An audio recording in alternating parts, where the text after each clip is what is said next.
디모데전서 1장 18절로 20절의 말씀을 가지고 우리가 싸우고 가져야 할 것이라는 제목으로 하나님의 말씀 같이 묵상하도록 합니다. 과거 성탄절에 영국에서 실제로 있었던 이야기라고 합니다. 어떤 청년이 혼자 거주하시는 할머니에게 새벽송을 불러드리겠다 하면서 찾아왔습니다. 외롭게 지내던 할머니였기 때문에 그 청년의 제안이 참으로 감동적이었고 고마워서 참 감사하다 칭찬을 하고 인정을 하자 청년은 그렇게 얘기를 합니다. 거듭난 신앙인이라면 당연히 해야 될 일입니다. 의젓하게 답변을 했습니다. 그리고 정말 감미로운 목소리로 두 곡의 성가를 그 할머니에게 불러드렸습니다. 노래를 마친 다음에 이 청년이 할머니에게 요청을 합니다. 노래를 하고 나니까 목이 좀 안 좋은데 물 한 잔만 좀 주십시오. 부탁을 했습니다. 그렇지 않아도 너무나도 고마웠던 할머니께서는 물이 아니라 레모네이드를 정성껏 준비해가지고 청년에게 나왔습니다. 근데 나와보니까 청년이 보이지를 않았던 거예요. 알고 보니까 청년은 할머니가 부엌에서 레모네이드를 만나는 그 시간 동안에 할머니의 방을 뒤지게 되었고 지갑에서 돈을 훔쳐가지고 도망을 갔던 것입니다. 실제로 그 청년은 신실한 신앙인처럼 보이고 가장을 하였지만은요, 성탄절을 악용했던 신종 도둑의 일종으로 판명이 나고 말았던 것입니다. 할머니는요, 감사하는 마음과 믿음으로 다가갔습니다. 그런데 이 청년은요, 거짓과 속임수로 할머니를 향해 다가갔습니다. 사람은 누구나가 다 자신이 옳다 믿는 대로 이 땅을 살아가는 특징이 있습니다. 그렇기 때문에 어떤 사람은 하나님 보시기에 선한 것을 추구하며 살아가는 반면에 또 어떤 사람은 악하고 이기적인 것들, 때로는 하지 말아야 될 것들을 추구하며 살아갈 때도 얼마나 많이 있는지 모릅니다. 중요한 것은 과정과 동기가 다르면은요, 그 결과도 역시 다를 수밖에 없다는 것을 잊지 말아야 됩니다. 신앙인이 훗날 정말 자신이 싸우며 취한 것에 대하여 반드시 하나님 앞에서 평가받는다는 것, 우리가 항상 마음에 새기고 또 새겨야 마땅한 하나님의 말씀입니다. 오늘 본문의 내용을 보면 바울은 본문에서 영적 아들인 디모데를 향한 깊은 사랑을 보여줍니다. 당시 디모데가 목회했던 에베소 교회에는요, 헬라 철학과 이단 사상들이 굉장히 강하게 공격을 해와서 사역을 하는데 쉽지 않은 그런 상황이었습니다. 게다가 함께 신앙생활을 했었던 후메네오와 알렉산더라는 사람까지도 복음을 대적하는 무리로 변화되고 말았습니다. 결국 젊은 종이었던 디모데가 열심을 다해서 사역을 할 때 참 많이 버겁고 힘들고 어려웠지만 그래도 사도 바울은 그 영혼을 향해서 얘기를 합니다. 선한 싸움을 싸워야 되고 믿음과 착한 양심을 가지고 이 어려운 위기를 잘 이겨나가야 된다고 권면하는 것입니다. 여러분, 오늘날 현대 신앙인이 가지고 있는 가장 큰 문제가 있습니다. 뭐냐면은요, 정말 싸우고 붙잡아야 될 것을 저희들이 하지 못한다는 것에 있습니다. 복잡하고 내 삶에 실제적인 영향을 주지 않으면은요, 싸워야 될 선한 싸움 저희들이 회피하고 외면할 때가 참 많이 있습니다. 현실이 너무나도 풍요롭기 때문에 뭔가를 꼭 붙잡아야 되겠다고 하는 영적인 갈급함도 오늘날 이 시대는 너무나도 부족합니다. 연말인 지금 저희들이 꼭 물어야 될, 하나님을 향하여, 나를 향하여 물어야 될 질문이 있습니다. 뭐냐면은요, 나는 한 해를 살아오면서 정말 선한 싸움을 싸우고 왔는가? 여러분, 물어보셔야 되고요. 내가 한 해를 살아오면서 정말 붙잡고 살아가야 될 것들을 내가 붙잡고 살아갔는가? 이것 역시 반드시 묻고 확인해야 될 질문입니다. 본문을 통하여서 이 패역한 세상에서 하나님의 백성이 꼭 싸워야 될 것이 과연 무엇이고 붙잡아야 될 것이 과연 무엇인가? 본문이 주는 도전을 같이 한번 나누어 보기를 소원합니다. 첫 번째로 생각할 것은요, 하나님의 백성은요, 선한 싸움을 싸워야 된다, 저희들에게 도전하고 있습니다. 우리가 싸우긴 싸워야 되는데요, 선한 싸움을 싸우라고 저희들에게 말씀합니다. 본문 18절을 한번 보시기 원합니다. 아들 디모데야, 내가 내게 이 교훈으로서 명하노니 전에 너를 지도한 예언을 따라 그것으로 선한 싸움을 싸우며 말씀합니다.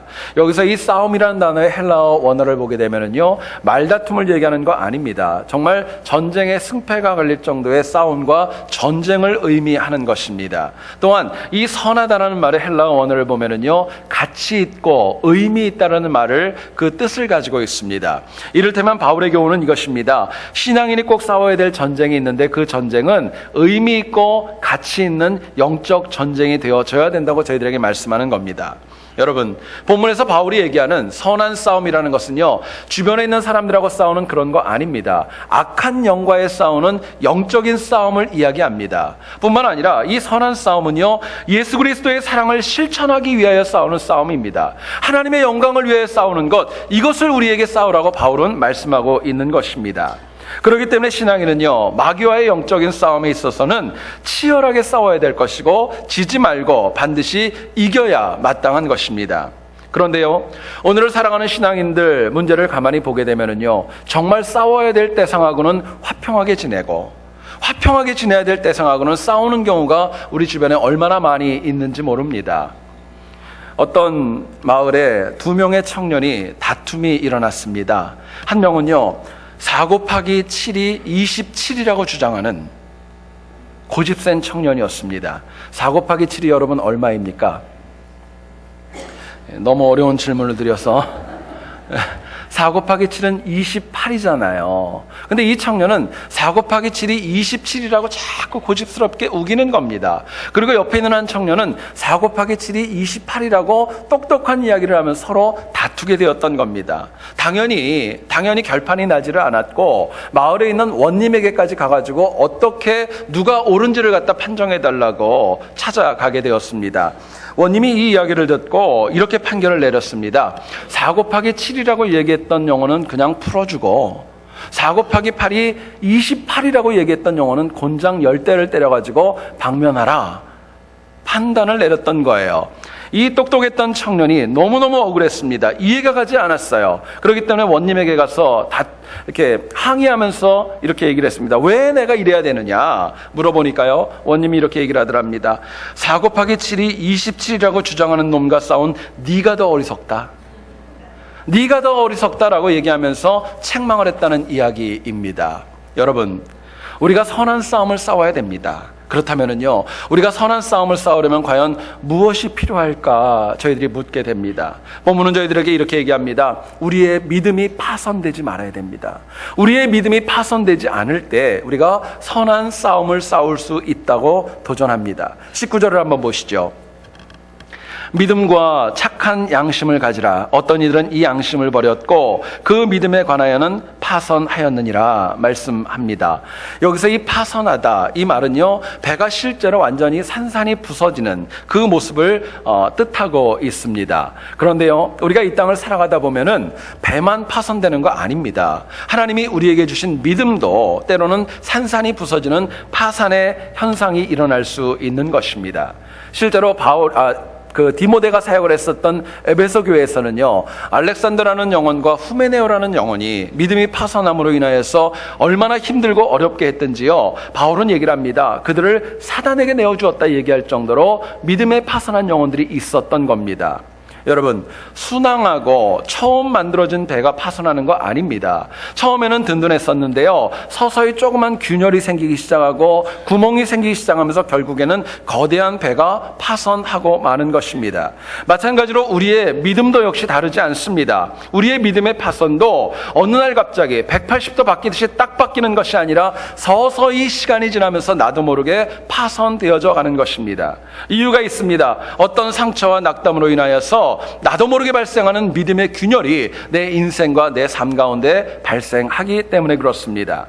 그렇기 때문에 어느 누구를 보더라도요, 하나님 앞에 처음으로 받았을 때 그 아름답고 고귀했던 처음의 사랑 끝까지 유지하고 상처받지 않는 그 믿음을 끝까지 지키는 영혼은 그렇게 많지 않습니다. 사람은요, 살면서 상처받을 수밖에 없고 나에게 하나님이 주신 그 믿음의 귀한 선물이 때로는 이지러질 때도 있고 때로는 파선의 위기까지 갈 때도 있는 것입니다. 다만 혹자는, 어떤 영혼은 초기에 그 파선의 균열을 잘 보고 막는 반면에 어떤 영혼은요, 그 균열을 갖다 그대로 방치하고 남의 일로 보기 때문에 결국에는 내 믿음이 나도 모르게 파선의 결과를 맞이할 때도 있는 것입니다. 저희들이 성경을 보면 바나바가 길리기아 다소까지 찾아가서 바울을 찾아오게 됩니다. 그리고 그 영혼과 함께 동역을 시작합니다. 안디옥에 와서 1년 동안을 사역하면서 정말 힘있고 기쁘고 능력 있게 동역을 감당하게 됩니다. 그리고 성공적으로 안디옥 교회에 파송을 받고 1차 선교 여행을 잘 마치고 돌아옵니다. 얼마의 시간이 지난 다음에 이번에는 2차 선교 여행을 떠날 것을 계획하게 됩니다. 그런데 생각지 않게 이 두 명의 신실했던 주의 종이 믿음의 균열이 생깁니다. 관계의 균열이 생기는 것입니다. 이유가 있다면요, 여러분 아시는 대로 마가 요한이라는 영혼이 1차 선교 여행에서 밤빌리아 버가 지역에서 중도에 돌아가고 맙니다. 이 영혼을 2차 선교 여행 때 데리고 가느냐 말아야 되느냐 이것 가지고 서로 다투고 분쟁이 일어났던 것입니다. 안타깝게도 사도 바울이나 또 바나바나 너무나도 각자의 주장이 강해서 둘 사이에 발생했었던 이 영적인 균열을 둘 다 전혀 깨닫지를 못하게 됩니다. 결국에는 하나가 되지 못하고요, 각자의 길을 가는 거 성경이 저희들에게 이야기합니다. 여러분, 나중에 시간이 지났을 때 보니까 바울도 그렇고 바나바도 그렇고 영적인 균열로 인한 마음이 아팠었습니다. 뿐만 아니라 안디옥 교회와 그 이야기를 들었던 모든 영혼들이 다 마음에 상처를 입게 되는 결과를 초래하였습니다. 여러분, 신앙인은 영적인 균열을 방지한 채 결코 선한 싸움에 승리할 수 없습니다. 영적인 균열이 있는데 승리한다? 그런 거 없다는 거예요. 세상의 선한 싸움에 승리하려면요, 공동체 내에서 발생하는 영적 균열 어떻게 해서든지 간에 막아야 됩니다. 공동체 구성원이 다 다를 수 있습니다. 그러나 다른 것으로 인하여 균열이 합리화된다는 것, 이것은 하나님 기뻐하는 거 아닙니다. 그리고 관계의 균열은 절대로 그냥 메꾸어지지 않습니다. 노력하셔야 됩니다. 하나님 주시는 은혜 가운데 함께 노력을 할 때 비로소 그 균열은 메꾸어지게 되었고 선한 싸움을 함께 싸울 수 있는 것입니다. 여러분, 영적 균열은요, 공동체 내에서만 발생하는 거 아닙니다. 살다 보면은요, 내 안에서도 발생합니다. 내 자아 속에서도 발생하는 거예요. 인간이 믿음을 잃지 않고 항상 선한 싸움을 싸우면 얼마나 기쁘고 얼마나 감사하겠습니까? 그런데요, 인간은 상황과 처지에 따라서 자꾸 믿음이 변합니다. 어쩌면 변할 수밖에 없는 것이 우리의 실존입니다. 그런데요, 바뀐다는 것, 그 합리화로 인하여서 내 믿음에 발생하는 균열을 깨닫지 못한다면요, 그 믿음은 결국에는 파손할 수밖에 없는 것입니다. 최근에 LA 다저스의 아주 유명한 투수가 계약을 체결했습니다. 누구냐면요, 이 털보 선수라고 유명하죠. 브라이언 윌슨이라는 선수가 올해보다 내년에 연봉을 무려 10배나 더 받고 계약을 체결했다는 기사를 읽었습니다. 한때는 이 선수가 너무너무 잘해가지고요, 뉴욕 양키스가 이 선수를 영입하려고 했지만은요, 윌슨의 덥수룩한 수염 때문에 그 영혼을 포기했다고 합니다. 여러분, 이 윌슨 선수는요, 지난 2010년도 샌프란시스코에서 최고의 성적을 올렸을 때 그 수염을 기르고 그런 성적을 올렸다고 믿기 때문에 지금까지도 이 친구는요, 면도를 하지 않는다고 합니다. 그렇기 때문에 항상 이렇게 TV에 나올 때 보면 아주 덥수룩한 수염이 그의 트레이드 마크가 되었던 겁니다. 얼마 전에는 굉장히 재미있는 제안이 있었습니다. 어떤 이 면도기 회사가요, 이 브라이언 윌슨한테 다른 어떤 광고 효과도 아니고 딱 한 가지만 요구를 했습니다. 내가 면도를 하면 너의 연봉만큼 돈을 주겠다고. 여러분들 같으면 어떻게 하시겠습니까? 근데요, 이 브라이언 윌슨은요, 이것을 이런지하에 거절하고 말았습니다. 안 하겠다고. 그리고 끝까지 자기의 수염을 지켜서 많은 화제가 되었습니다. 여러분, 내 안의 영적 균열을 막기 위해서는요, 먼저 해야 될 것과 하지 말아야 될 것을 구분하셔야 됩니다. 영적 균열을 막기 위해서 아닌 것은 단호하게 아니라고 말씀하셔야 돼요. 또 이것이 하나님 보시기에 옳은 것이라면 반드시 옳다고 이야기하고 주장하는 지혜가 필요합니다. 그러나 이것도 아니고 저것도 아니고 어정쩡한 모습을 가지고 그 영적 균열은 더 깊어질 수밖에 없기 때문에 바울은 우리에게 얘기를 합니다. 예와 아니오를 갖다 분명하게 하라고 저희들에게 촉구하고 강조하는 것입니다. 여러분, 이민자의 삶이 마치 출정하는 군사와 같기 때문에 삶의 현장에서 지켜야 될 것은요, 반드시 지켜야 합니다. 우리가 꼭 지키고 피하지 말아야 될 삶의 현장이 있고 자세가 있다면요, 영적으로 선한 싸움을 싸우는 그 자리와 그 헌신의 능력은 저희들이 잃지 말아야 될 것입니다. 영적으로 선한 싸움에 이겨야 비로소 이 땅 가운데 넘어지지 않고 하나님 주시는 은혜와 상급 받을 수 있기 때문에 그렇습니다. 여러분, 이거 위해서 다른 것보다도요, 내 믿음이 견고하셔야 돼요. 어떤 일이 있더라도 흔들리지 마시고, 내가 어떤 일이 있다 할지라도 좌우로 치우치는 것이 아니라 마치 잘 박힌 못과 같이 내 믿음이 든든할 때 하나님 주시는 은혜 가운데 승리할 수 있기 때문에 그렇습니다. 이민자의 삶이 쉽지 않습니다. 이것저것 감당하다 보면 내가 생각지 않았었던 눈물 나는 일도 있고 억울한 것도 있고 아픔도 분명히 있습니다. 문제는요, 세상이 어떤 싸움을 걸어오는가, 이거 중요한 거 아닙니다. 더 중요한 것은요, 내가 그것을 감당하기 위한 내 믿음이 얼마나 더 굳건한 것인가, 내 믿음이 언제나 굳건한 것인가, 이게 더 중요한 도전입니다. 힘들수록 하나님 붙잡으시고요, 말씀 붙잡으시고요, 은혜로 받은 믿음 굳건하게 지킬 수 있기를 간절히 소원합니다. 삶에서 균열이 있다 할지라도요, 그거 가지고 넘어지지 마시고 하나님 앞에 엎드리시고 더 간절함으로 내 삶에 발견한 그 균열 맺고 가는 승리가 있기를 간절히 소원합니다. 여러분, 믿음의 파선을 유도하는 균열이 있다 할지라도요, 이거 극복하셔야 결국은 내가 사는 것입니다. 남이 사는 게 아니라 내가 사는 것입니다. 한 주간을 살아갈 때도 세상 중에 영적 균열이 있다 할지라도 이것을 믿음으로 맞고 든든하게 선한 싸움을 싸워 승리하는 우리 모두 될 수 있기를 주님의 이름으로 축원드립니다. 두 번째로 생각할 것은요, 주님의 백성은요, 언제나 착한 양심을 가지고 사셔야 됩니다. 착한 양심이 저희들에게 필요하다 이야기하는 겁니다. 바울은요, 디모데전서와 디모데후서를 기술하면서 자기의 영적인 아들인 디모데의 목회가 신실하고 많은 열매 맺기를 간절히 소원했습니다. 그렇기 때문에 목회 중에 선한 싸움을 싸워야 된다 이야기하시고요, 19절 처음에 또 한 가지의 도전과 권면을 합니다. 믿음과 착한 양심을 가져라 이야기하는 겁니다. 때로는 디모데가 에베소 교회에서 목회를 할 때 힘들고 버거운 거 있었을 겁니다. 그래도 믿음과 착한 양심을 가지고 헌신하라고 사도 바울은 그에게 권면하는 것입니다.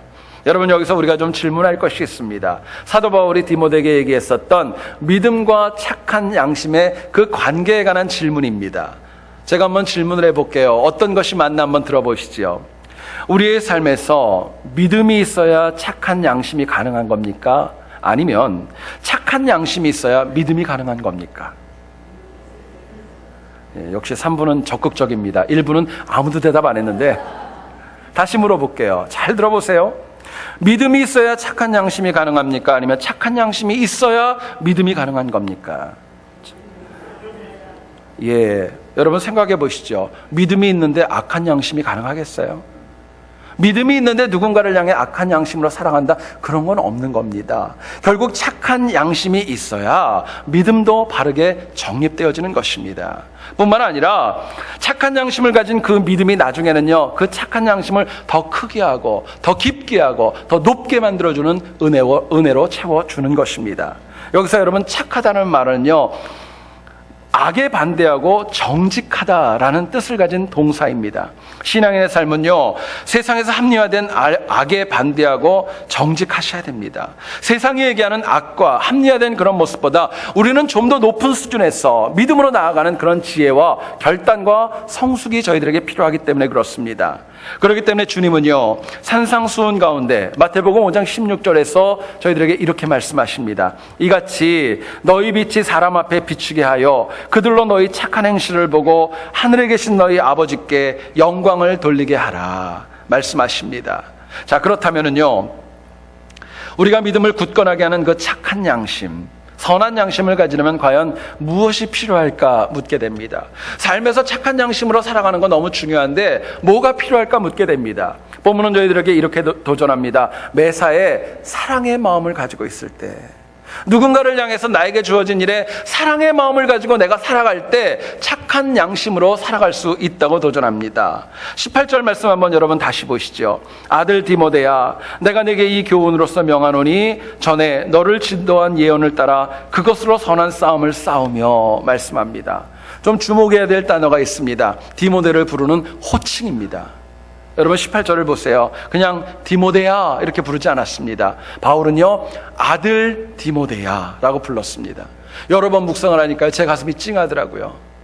디모데를 향한 바울의 사랑이 있는 것입니다. 그 영혼을 갖다가 정말 염려하는 마음으로 디모데야가 아니라 아들 디모데야 부르는 겁니다.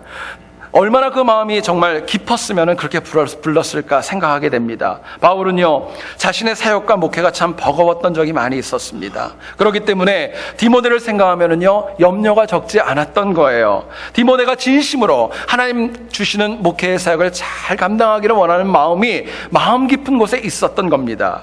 여러분, 이처럼 누군가를 사랑하는 마음과 사랑으로 대할 때는요, 착한 양심으로 나아가고 품을 수 있는 것입니다. 그러나 반대로 착한 마음이 아니고 사랑의 마음이 아닐 때는요, 서로 상처와 아픔이 일어날 수밖에 없는 것입니다. 한국의 어떤 유명한 목사님이 이 얘기를 참 많이 쓰시는데요, 한번 여러분도 들어보시기 원합니다. 사람이 강아지에게 이야기를 합니다. 근데 강아지는 여러분 말을 잘 못 알아들을 때가 있잖아요. 근데 강아지를 향해서 아주 부드럽고 웃으면서 얘기하는 겁니다. I hate you. 나는 너를 싫어해. 그리고 부드럽게 얘기해 보세요. 그러면요, 강아지가요, 꼬리를 치면서 이렇게 달려온다고 합니다. 또 혹시 똑똑한 강아지는 알아듣는데 덜 그런 애들은 못 알아들어요. 너무너무 좋아한다고 그럽니다. 그런데요, 역으로 만약에 그 강아지가 있는데 그 강아지를 향해서 아주 큰 소리로 I love you 그러면은요, 갑자기 확 물어버린답니다. 상상을 한번 해보시죠. 중요한 것은요, 겉으로 드러나는 표현이 아닙니다. 그 표현을 하는 마음이 중요한 것입니다. 어떤 교육과 비판, 훈계와 가르침도 사랑하는 마음 없이는 아무것도 될 수 없다는 것을 저희들에게 말씀하는 겁니다. 여러분, 인간이 살면서 다툼과 불협화음은요, 서로 논리와 원칙이 달라서 발생할 수 있는 겁니다. 충분히 그럴 수 있고요, 그것으로 인하여서 어려움이 있을 수도 있습니다. 그런데요, 사실은 차이점이 나는 것을 가만히 보면 원리와 논리 때문에 그런 거 아닙니다. 사실은 그 마음 중간과 마음 깊은 곳에 그 영혼을 향한 사랑하는 마음이 결여되어져 있기 때문에 문제가 더 심각한 겁니다. 여러분, 사람이요, 사랑이 없으면요, 비관적입니다. 사랑이 없으면은요, 덮어주지 못하고 책망하는 거예요. 저희들이 성경을 보면 노아라는 영혼을 잘 아실 겁니다. 방주를 짓고 홍수가 시작된 다음에 자기가 교제했었던 많은 사람들, 눈에 보였던 많은 짐승들이 홍수로 인하여 다 죽어가는 거 직접 목격하게 됩니다.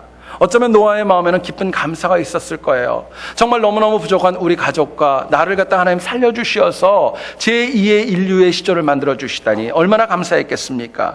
그렇다면 마땅히 그 사랑과 은혜를 마음에 새겨야 마땅했던 겁니다. 그런데요, 여러분 아시는 대로 포도주를 마시고 자기가 실수했는데 둘째 아들이었던 함이 이 아버지를 덮어주지 못하는 그런 실수를 범하게 됩니다. 노아는요, 이 사실을 보고 노발대발합니다. 성경을 보니까 저주까지 합니다. 이렇게 얘기를 하더라고요. 가나안은 저주를 받아 그의 형제의 종들의 종이 되기를 원하노라 이야기합니다.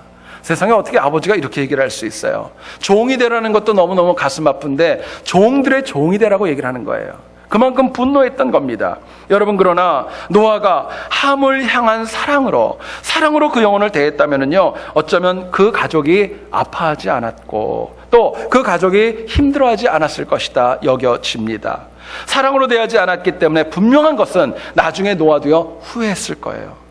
내가 왜 그랬을까? 이런 마음 분명히 있었을 거고, 함이라는 영혼도 그렇습니다. 열심히 아버지를 도왔지만 순간의 실수로 그렇게 책망을 받고 얼마나 마음이 많이 아팠겠습니까? 옆에 있었던 셈과 야벳 역시요, 아버지를 두려워하는 마음 너무나도 깊게 자리할 수밖에 없었을 겁니다. 여러분, 덮어주는 사랑은 살릴 수 있지만은요, 그러지 못한 사랑은 누군가를 아프게 할 수 있다는 걸 잊지 말아야 됩니다. 사도 베드로는요, 베드로전서 4장 8절에 얘기를 합니다. 무엇보다도 뜨겁게 서로 사랑할지니 사랑은 허다한 죄를 덮느니라 말씀합니다. 착한 양심을 위해 서로 뜨겁게 사랑해야 하고 그래야 허다한 죄를 덮을 수 있다고 말씀합니다.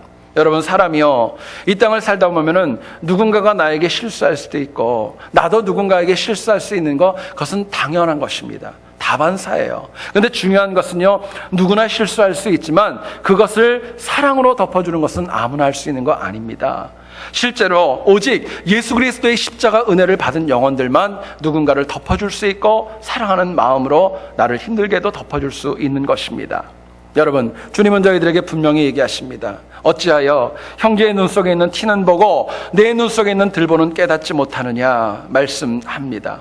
세상 어느 누구도 내 옆에 있는 누구를 향해서 자신 있게 그 영혼을 책망하고 문제를 제기할 영혼은 아무도 없습니다. 이유가 있다면 내게 타인의 눈에 있는 티보다 훨씬 더 큰 들보가 내 안에 있기 때문에 그렇습니다. 오히려 들보가 더 크기 때문에요. 내가 제대로 못 보고 부정적으로 보고 아프게 보고 뭔가를 비관적으로 보는 것이 나에게 문제가 더 심각하기 때문에 그렇습니다. 여러분, 이 패역한 세상을 살아갈 때, 한 주를 살아갈 때도요, 제가 여러분들에게 꼭 소개시켜주고 싶은 말이 있습니다. 3가지의 말을 하게 되면은요, 우리의 관계가 부드러워질 수 있다고 합니다. 뭐냐면은요, 첫째는 I'm sorry, I'm sorry. 어떤 일이 있더라도 먼저 사과하는 것입니다. 두 번째는요, thank you입니다. 고맙다고. 무슨 일이 있어 고맙다고 얘기하는 것이고요. 마지막 3번째가 뭐냐면 please. 어떤 말을 그냥 하지 마시고 정말 부탁한다. 정말 다시 한번 간곡하게 청한다. please 하시면은요, 그 관계가 원활할 수 있답니다. 근데요, 관계가 깨지는 용어도 3가지가 있다고 합니다. 한번 들어보시죠. 첫째는 뭐냐면은요, that's not my job. 이건 내 일 아니야. 이런 얘기. 두 번째, I don't care. 상관하지 않겠다는 말입니다. 3번째가 있습니다. That's your problem. 네 문제라는 거예요. 여러분, 똑같이 내 입술을 통해 나오지만 하나는 사랑이 있고 하나는 사랑이 없는 것입니다. 말하는 거 굉장히 작아 보입니다. 그러나 그 작은 말을 통하여서 결국에는요, 나와 내 주변과 우리 공동체가 믿음의 파선을 할 수도 있고 세워질 수도 있다는 걸 마음에 깊이 새기셔야 됩니다. 저는요, 우리 세안교회가 항상 서로를 향해 사랑의 마음으로 하나 되고 덮어줄 수 있기를 간절히 소원합니다. 생각해 보시죠. 세상에 많은 사람들이 있는데요, 그 사람들 가운데 우리가 이 자리에 모이지 않았습니까? 한 자리에 모였고요, 부족하지만 저를 통하여서 하나님의 말씀을 듣고 하나님의 예배를 드린다는 거 생각하면 이 자체가 신비이고 기적 아닙니까? 얼마나 큰 놀라운 이적인지 모릅니다. 서로 누군가를 갖다가 아파야 될 이유도 없고 상처 주고 서로를 갖다가 꺼릴 이유도 전혀 없는 것입니다. 여러분, 만에 하나 그런 마음이 있다면요, 생각해 보시죠. 그게 하나님이 주신 마음인가 마귀가 준 마음인가 생각해 보셔야 될 거예요. 여러분, 내가 사랑과 관심을 받기를 좋아하고 사랑과 관심을 사랑하듯이 내 주변에 있는 사람들도 똑같습니다. 사랑하면 나도 살고 상대방도 살고 교회도 삽니다. 그러나 사랑으로 대하지 않으면 모두가 다 힘들어지는 것입니다. 결국 서로 사랑으로 대하면 우리에게 선택이 아니라 필수입니다. 그래야 우리가 합력하여 선을 이룰 수 있기 때문에 그렇습니다. 간절히 바라는 것, 한 주간의 삶을 살 때도요, 항상 사랑으로 대하고 사랑의 마음을 가지고 착한 양심으로 승리하는 우리 모두 될 수 있기를 다시 한번 주의 이름으로 축원드립니다. 프랑스의 유명한 시인 가운데 폴 발레리라는 사람이 이런 얘기를 했습니다. 잘 들어보세요. 사람이 생각하는 대로 살지 않으면 사는 대로 생각할 수밖에 없다. 다시 읽어드립니다. 사람이 생각하는 대로 살지 않으면요, 사는 대로 생각할 수밖에 없다 이야기합니다. 서론에서 말씀드렸던 그 청년, 사는 대로 생각하니까요, 도둑이 되는 것입니다. 그러나 역으로 할머니는 생각하고 살았기 때문에 그 청년에게 선행을 베풀 수 있었던 거예요. 사람이 생각 없이 자기 고집대로 살면서 그 인생 절대로 발전할 수 없습니다. 매일 악한 뿌리와 상처와 실수로 인하여서 살아왔는데 어떻게 내 인생 가운데 사는 대로 생각하는데 성장이 있을 수 있겠습니까? 그러나 하나님이 무엇을 기뻐하시고 또 말씀이 무엇을 저희들에게 말씀하시는지 생각하고 살아갈 때는요, 우리가 성장하고 발전할 수 있는 것입니다. 여러분, 연말입니다. 한번 자신에게 깊이 한번 물어보시기 원합니다. 제가 물어볼게요. 여러분, 지금까지 생각하며 살아오셨습니까? 아니면은요, 사는 대로 생각하시면서 여기까지 오셨습니까? 정말 깊은 질문입니다. 사람이 생각하는 대로 살 것인지 사는 대로 생각할 것인지는요, 철저하게 남의 문제 아니라 내 몫입니다. 선택은 내가 해야 되는 것입니다. 여러분, 간절히 원하는 것, 오늘 말씀은 저희들에게 깊이 생각하고 살아가라고 얘기하는데요, 우리가 필요한 것 2가지를 말씀을 드렸습니다. 우리 믿음이 파손되지 않고 선한 싸움을 싸우도록 생각하고 사셔야 될 것이고요, 항상 사랑으로 대하며 착한 양심을 가지고 살아갈 수 있도록 생각하고 살아가셔야 마땅합니다. 그래서 우리가 항상 선한 싸움을 싸우고 붙잡아야 될 것 절대로 놓치지 않음으로 인하여서 하나님 주시는 상급과 열매 놓치지 않는 우리 모두 될 수 있기를 주의 이름으로 축원드립니다. 기도하겠습니다. 거룩하신 하나님 아버지,